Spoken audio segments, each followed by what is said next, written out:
Audio Jungle.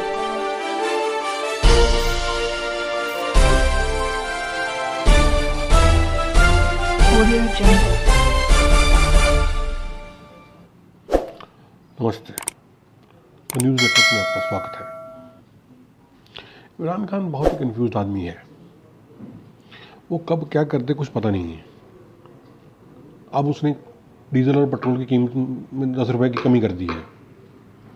अब उसका ये नहीं पता कब कमी करेगा, कब बढ़ोतरी कर देता है।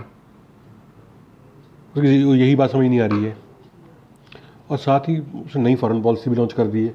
अब उसकी टिल्ट जो है अमेरिका से रशिया की तरफ हो गई है। अब देखते हैं क्या होता है आगे। काम कर रहे हैं। एक तो वो ये कर रहे हैं कि वो कह रहे हैं कि मैं पाकिस्तान की खारजा पॉलिसी को अमेरिका के इन्फ्लुएंस और वेस्ट के इन्फ्लुएंस से छुड़ाना चाहता हूं, और मैं एक उस तरह का लीडर बनना चाहता हूं जो अवाम को पसंद आए, जो अवाम को रूस और चीन और दूसरी दुनिया की तरफ लेके जाए। तो ये एक शिफ्ट सी है। बेसिकली ये एक एंटी यूएस स्पीच आज उन्होंने की है, जिसमें उन्होंने कहा जी कि सबसे पहले उन्होंने कहा जी मैं गुलाम हिंदुस्तान में पैदा हुआ तो मेरे वालिदैन ने कहा आजाद मुल्क चाहिए। ये याद रखिएगा कि इमरान खान के साहब के जो लफ्ज हैं ये बेसिकली वो एक अपने आप को रेवोल्यूशनरी लीडर स्टैब्लिश करना चाहते हैं। वो बताना चाहते हैं कि मैं एक आजाद खारजा पॉलिसी देना चाह रहा हूँ। जबकि जब ट्रंप साहब उनके जो पिछले सदर थे उनके लिए से तो मिलने के लिए और सारा कुछ करने के लिए बड़ी कोशिशें की जा रही थी, अभी बाइडेन साहब की कॉल नहीं आ रही, तो क्या क्या इमरान खान साहब को करना पड़ रहा है। अभी ये जो उन्होंने बेसिकली स्पीच की, आज जो खिताब किया कौम से, ये बड़ा मजे का खिताब है। इसमें उन्होंने कहा जी कि जनरल मुशर्रफ के दौर में तो अमेरिका ने 10 ड्रोन स्ट्राइक किए थे, लेकिन सिविलियन गवर्नमेंट्स के दौर में यानी कि जरदारी और पीपल्स पार्टी के और नवाज शरीफ के दौर में 400 ड्रोन स्ट्राइक हुए। लेकिन ये वो बताना भूल गए कि हम उन ड्रोन स्ट्राइक्स के लिए इंफॉर्मेशन देते थे अमेरिकन को, और हमारा उनके साथ एग्रीमेंट था इन चीजों का। तो ये बेसिकली अवाम को डबल स्टैंडर्ड बताना कि नहीं हम तो, मैं ऐसा नहीं करने दूंगा, मैं नहीं करने दूंगा जो वो करते रहे। और दूसरा ये है कि जी हमारी रॉन्ग फॉरेन पॉलिसी थी, पहले हम सोवियत यूनियन के करीब रहे, हम खिलाफ रहे, फिर अब हम अमेरिका के साथ, ये हमारी जंग नहीं है। यानी कि हमने जाने दे दे के, कुर्बानियां दे दे के भी हमारी जान चली गई, लेकिन वजीर आजम कह रहे हैं ये हमारी जंग नहीं थी।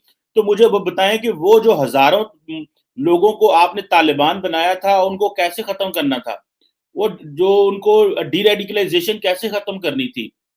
अभी तो हमने मार मार सोटे मार मार के वो खत्म किए हैं, डंडे मार मार के वो खत्म किए हैं, वो खत्म नहीं हो रहे, क्योंकि सोच सिर्फ गोली से खत्म नहीं होती, सोच को सोच मारती है। तो इमरान खान साहब से ये पूछा जाए कि वो जो सोवियत इरा में अमेरिका से पैसे लेके हमने जो ये माइंडसेट तैयार किया उसको कैसे खत्म करना था, अगर ये हमारी जंग नहीं थी। ये एग्जैक्टली पाकिस्तान की जंग थी, और इस जंग में हमें जो करना चाहिए था वो हमने आधा काम किया है। हमने काइनेटिकली तो लड़े हैं, हमने जो जिसे कहते हैं ना वो जो डीरेडिकलाइजेशन है उसका प्लान तो हमारे पास है ही नहीं, और आज भी कोई नहीं है। तो इमरान खान कहते हैं मैं आजाद खारजा पॉलिसी लेके आना चाहता हूं, मैं चीन गया था।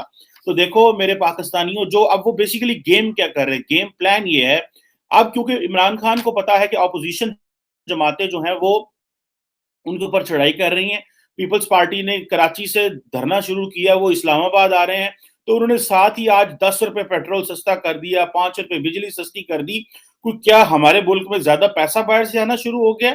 नहीं, ये जारी बात है, ये अब लेंगे कर्जे, और ये कर्जे लेके तो वो जो सब्सिडी देंगे पेट्रोल के ऊपर। अब आईएमएफ पूछ सकती है कि भाई आप कैसे ये चीजें कर रहे हैं, या हम तो आईएमएफ के प्रोग्राम के तहत चल रहे हैं। अब इमरान खान को पता है कि ऑपोजिशन सख्त लाइन ले रही है, तो मैं जरा क्या करूं, मैं अवाम को रिलीफ दे दूं, और मैं कहूं मैं महंगा नहीं पेट्रोल कर रहा रूस और यूक्रेन की जंग में, मैं तो ये कर रहा हूं कि मैं तो पेट्रोल सस्ता कर दिया, मैंने तो बिजली सस्ती कर दी, और कहो देखो कितनी दूध और शहद की नहरें जो है वो जो है वो बहाई जा रही हैं। तो उन्होंने कहा जी कि अब Imran Khan foreign policy lens पे, क्योंकि ये बका जा रहा है, लोग इसे समझ रहे हैं ये बेजर फॉरेन पॉलिसी की स्पीच है, क्योंकि इमरान खान, याद रखिएगा कि डोमेस्टिकली डिलीवर ना करने की वजह से इमरान खान साहब जो हैं वो खारजा पॉलिसी के महाज के ऊपर अवाम को एक ये कवर देना चाहते हैं कि देखो मैं एक इस तरह का लीडर हूं जो ग्लोबली एक्सेप्टेबल। और वो बार बार कह रहे हैं, आपको पता है कि सिर्फ दुनिया में सिर्फ पीटीआई की जो गवर्नमेंट है उसकी तारीफ की गई है, कभी नवाज शरीफ की और बाकी गवर्नमेंट्स की तारीफ नहीं की गई,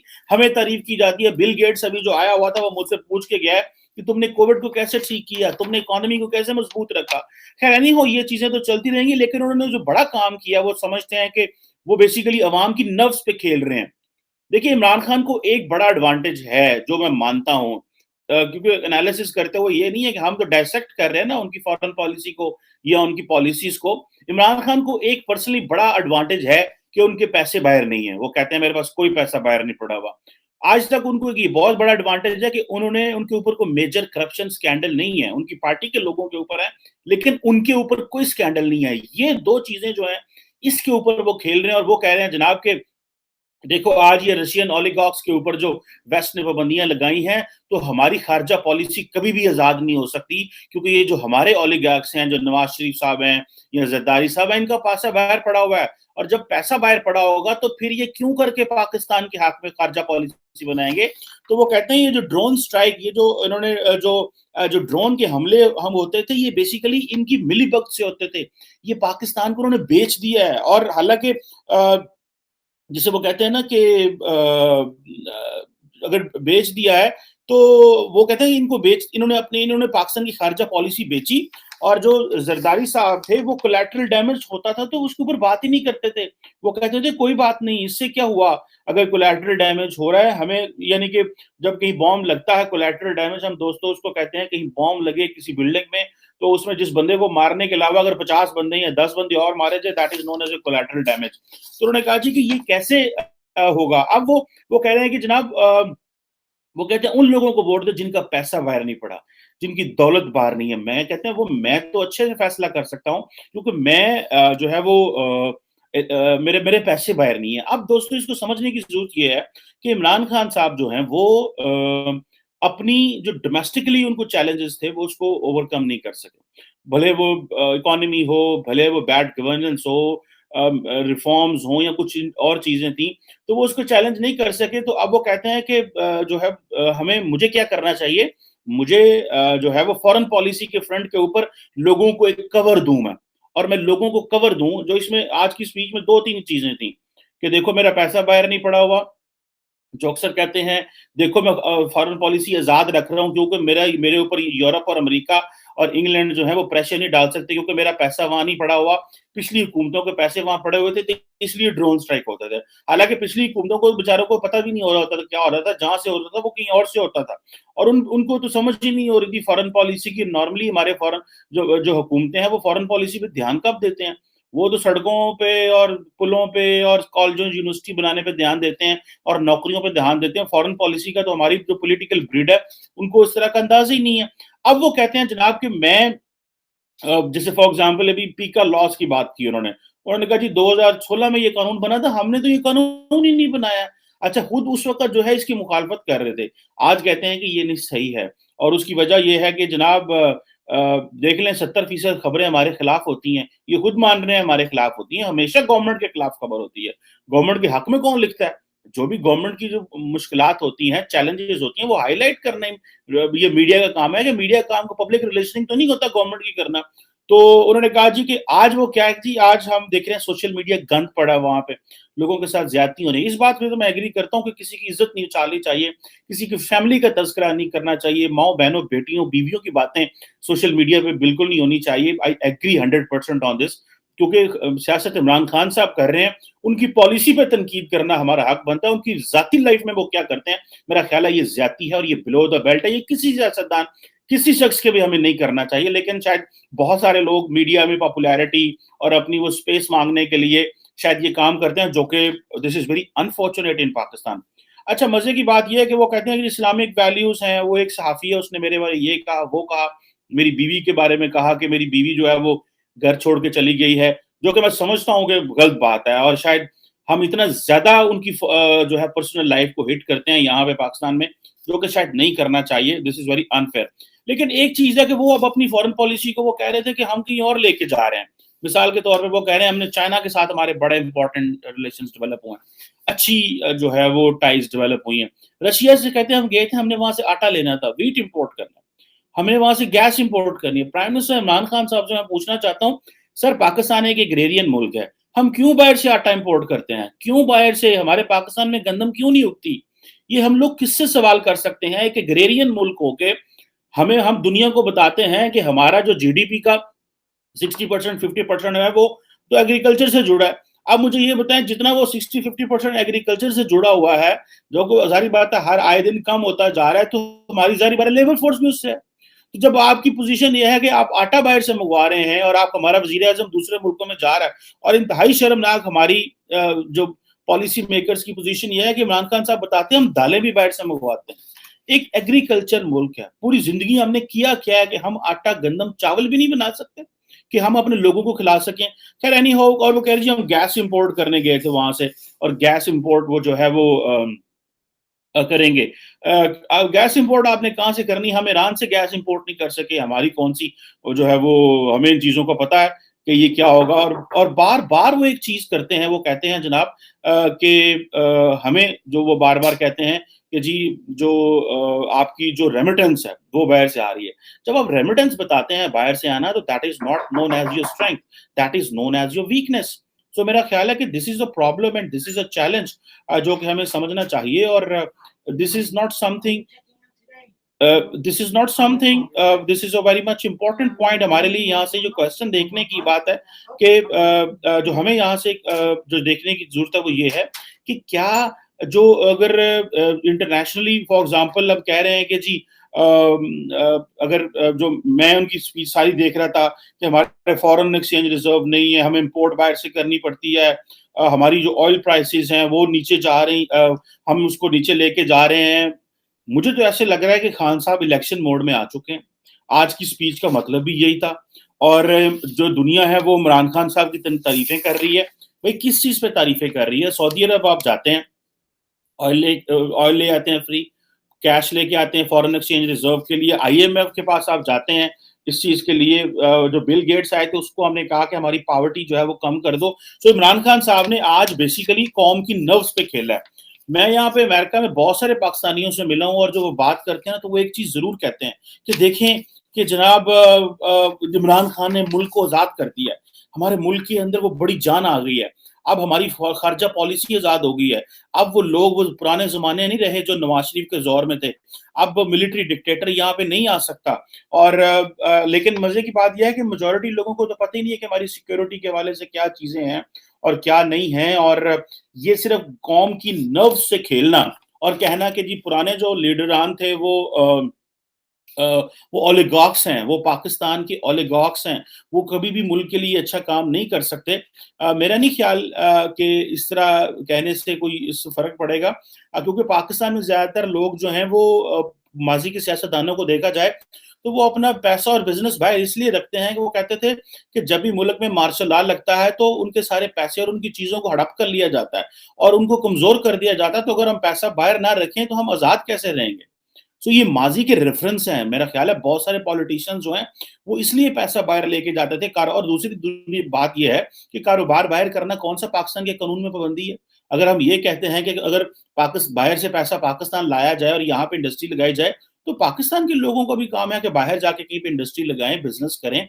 ये एक चीज कहना है कि सियासतदान ये करते हैं कि सिर्फ और सिर्फ क्योंकि आपने इंडस्ट्री नहीं लगाई, आप कारोबारी फैमिली से ताल्लुक नहीं रखते, दैट डज नॉट मीन कि आप इस तरह बार बार लोगों को कह के वो तो डिस्करेज करें कि जी पाकिस्तान से बाहर पैसा लेके जाना है। सो टेक्निकली इमरान खान साहब ने ये एक एंटी यूएस स्पीच की, एंटी वेस्ट कह लें स्पीच की, यूएस को रगड़ा दोबारा, जो उनका बड़ा फेवरेट सब्जेक्ट है, क्योंकि वो समझते हैं मैं जितना यूएस को रगड़ूंगा मैं उतना वहां में पॉपुलर होऊंगा। क्योंकि ये पाकिस्तान के अंदर दो तरह के तबके हैं। वो एक तबका वो है कि जो समझता है कि हम अगर अमेरिका के खिलाफ बात करेंगे तो हम पॉपुलर होंगे, हमें पता चलेगा ये मुहब्बे वतन है। जबकि हमारे अदारे लोग इंटरनली वो समझते हैं कि ये खिलाफ और हक में बात करने की बात नहीं है। दुनिया में हम, this is age of complex interdependence, मैं बार बार कहता हूँ, हम एक दूसरे पर डिपेंडेंट हैं।